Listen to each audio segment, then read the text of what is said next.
ফজলুর রহমান নিপু, আপনি আমাদেরকে জানান মহাসড়কে ঘরমুখো মানুষের চাপ কেমন দেখছেন, এবং যেমনটি বললাম বাসে বাড়তি ভাড়া নেয়ার যে অভিযোগ এর আগে শুনেছি, এবারে সেরকম কোনো ধরনের অভিযোগ শুনছেন কিনা?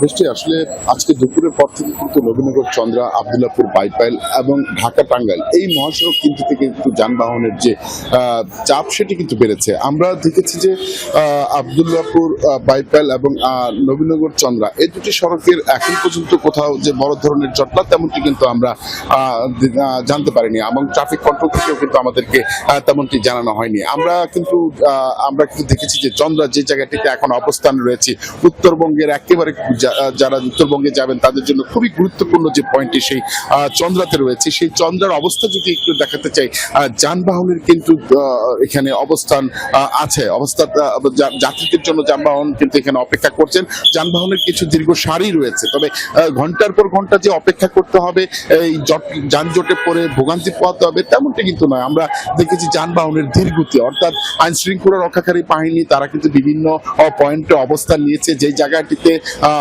যানজট সৃষ্টি হতে পারে সেই জায়গাটিতে কিন্তু অবস্থান নিয়ে আছেন। এখন যেটি জানতে চেয়েছিলেন, না এখন পর্যন্ত আমাদের কাছে কিন্তু বাড়তি বাড়ার যে অভিযোগ সেটি কিন্তু আসেনি। শুনছিলাম আমরা। ধন্যবাদ জানাচ্ছি নিপু আপনাকে।